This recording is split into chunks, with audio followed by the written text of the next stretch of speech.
പെരിയ ഇരട്ട കൊലപാതകത്തിൽ നാളെ വിധി പറയും.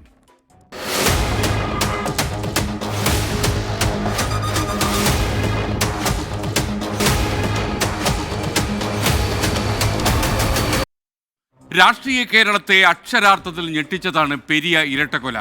CBI കോടതി നാളെ ഈ കേസിൽ വിധി പറയുകയാണ്. കൊല്ലപ്പെട്ട കൃപേഷിനും ശരത് ലാലിനും നീതി ലഭിക്കുമെന്ന പ്രതീക്ഷയിലാണ് കല്ല്യോട്ട് ഗ്രാമം. നാളെ വിധി വരുന്ന പശ്ചാത്തലത്തിൽ ഈ സ്ഥലത്ത് പോലീസ് കനത്ത സുരക്ഷ ഏർപ്പെടുത്തി കഴിഞ്ഞു. ഈ പ്രദേശത്ത് നിന്ന് പോലീസിൻ്റെ റൂട്ട് മാർച്ച് ഉണ്ടായിരുന്നു.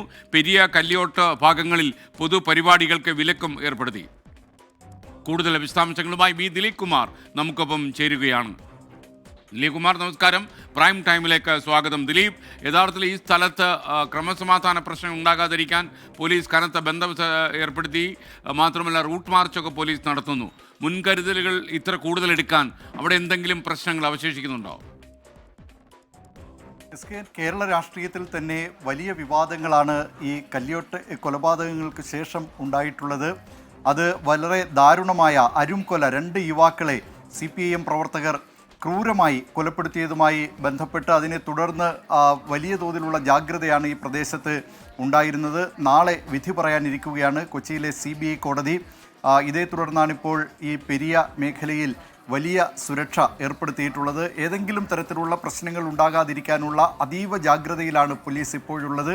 2019 ഈ കൊലപാതകം. ഫെബ്രുവരി മാസം 19 തീയതിയാണ് 2 യുവാക്കളെ, കൃപേഷിനെയും ശരത് ലാലിനെയും, പ്രദേശത്തെ കോൺഗ്രസിൻ്റെയും യൂത്ത് കോൺഗ്രസിൻ്റെയും ഒക്കെ നേതാക്കളും സജീവ പ്രവർത്തകരുമായിരുന്ന ഈ 2 പേരെ CPIM പ്രവർത്തകർ അരുംകൊല ചെയ്തത്.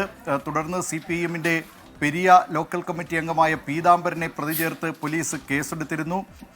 പക്ഷേ ഈ അന്വേഷണത്തിൽ മെല്ലെപ്പോക്കാണ് എന്ന ആരോപണം തുടക്കം മുതൽ തന്നെ ഉണ്ടായിരുന്നു. മാത്രമല്ല, ഇതിൻ്റെ ഗൂഢാലോചനയിൽ പങ്കാളികളായ നിരവധി CPIM നേതാക്കളുണ്ട്, അവരെ പ്രതി ചേർക്കുന്നില്ല എന്ന ആരോപണവും ഉണ്ടായിരുന്നു. തുടർന്ന് പോലീസിൽ നിന്ന് ഈ അന്വേഷണം ക്രൈംബ്രാഞ്ചിന് സംസ്ഥാന സർക്കാർ വിട്ടു. പക്ഷേ CBI അന്വേഷണമാണ് വേണ്ടത് എന്ന ആവശ്യമാണ് ഈ കൊല്ലപ്പെട്ട കൃപേഷിൻ്റെയും ശരത് ലാലിൻ്റെയും കുടുംബം ആവശ്യപ്പെട്ടിരുന്നത്.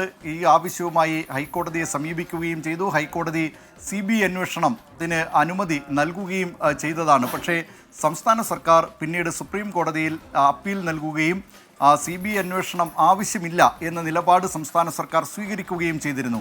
അപ്പോൾ തന്നെ, അതായത് ഹൈക്കോടതിയിൽ ഈ കേസ് നടക്കുമ്പോൾ തന്നെ സുപ്രീം കോടതിയിലെ മുതിർന്ന അഭിഭാഷകരെ, രഞ്ജിത് കുമാർ അടക്കമുള്ള അഭിഭാഷകരെ എത്തിച്ച് സംസ്ഥാന സർക്കാർ ഈ CBI അന്വേഷണം ആവശ്യമില്ല എന്ന നിലയിലുള്ള വാദം കോടതിയിൽ ശക്തമായി ഉന്നയിച്ചിരുന്നു. ഈ അഭിഭാഷകർക്ക് ലക്ഷങ്ങളാണ് ചെലവഴിച്ചത്. ഏതാണ്ട് 1 കോടിയോളം രൂപ അഭിഭാഷകരെ കൊണ്ടുവരുന്നതിനും അഭിഭാഷകർക്ക് ഫീസിനത്തിലുമൊക്കെയായി സംസ്ഥാന സർക്കാർ ചെലവഴിക്കുകയും ചെയ്തു. സുപ്രീം കോടതിയിലും മുതിർന്ന അഭിഭാഷകർ തന്നെ സംസ്ഥാന സർക്കാരിന് വേണ്ടി ഹാജരായി. പക്ഷേ സംസ്ഥാന സർക്കാരിൻ്റെ വാദങ്ങൾ സുപ്രീം കോടതിയും നിരാകരിച്ചു. CBI അന്വേഷണത്തിന് ഉത്തരവിടുകയും ചെയ്തു. CBI പിന്നീട് അന്വേഷണം നടത്തി. ആദ്യം ക്രൈംബ്രാഞ്ച് 14 പേരെയാണ് ഈ കേസിൽ പ്രതി ചേർത്തിരുന്നത്. എന്നാൽ CBIയുടെ അന്വേഷണത്തിൽ CPIMൻ്റെ ഉദുമയിലെ മുൻ ഏരിയ സെക്രട്ടറിയും CPIMൻ്റെ കാസർഗോഡ് ജില്ലാ സെക്രട്ടേറിയറ്റ് അംഗവുമായ KV കുഞ്ഞിരാമൻ അടക്കം അവരെ കൂടി പ്രതി ചേർത്ത് 20 പ്രതികളാണ് ഈ കേസിൽ CBI പ്രതിപട്ടികയിൽ ചേർത്തത്. കേസിൻ്റെ വാദം പൂർത്തിയായി. മറ്റൊരു ഇതുമായി ബന്ധപ്പെട്ട കാര്യം, ഈ കേസിൽ പ്രതികൾക്ക് വേണ്ടി ഹാജരായത് നേരത്തെ കാസർഗോട്ടെ പ്രമുഖ കോൺഗ്രസ് നേതാവായിരുന്ന KPCC സെക്രട്ടറി ആയിരുന്ന PK ശ്രീധരനാണ് പ്രതികൾക്ക് വേണ്ടി ഹാജരായത് എന്ന കാര്യം കൂടിയുണ്ട്. കേസിൽ വാദം പൂർത്തിയാക്കി നാളെ വിധി പറയാനിരിക്കുകയാണ്. SK. Okay, thank you Dileep Kumar. നാളെ വിധി പറയും. അതുകൊണ്ട് തന്നെ ഈ സ്ഥലത്ത് കനത്ത ബന്ദോബസ്ത് ഏർപ്പെടുത്തിയിരിക്കുകയാണ്. പോലീസ് റൂട്ട് മാർച്ചും ഒക്കെ നടത്തിയിരിക്കുന്നു. ആരും നിയമം കയ്യിലെടുക്കാൻ ശ്രമിക്കാതിരിക്കാൻ പോലീസ് എല്ലാ മുൻകരുതലുകളും സ്വീകരിച്ചു കഴിഞ്ഞു.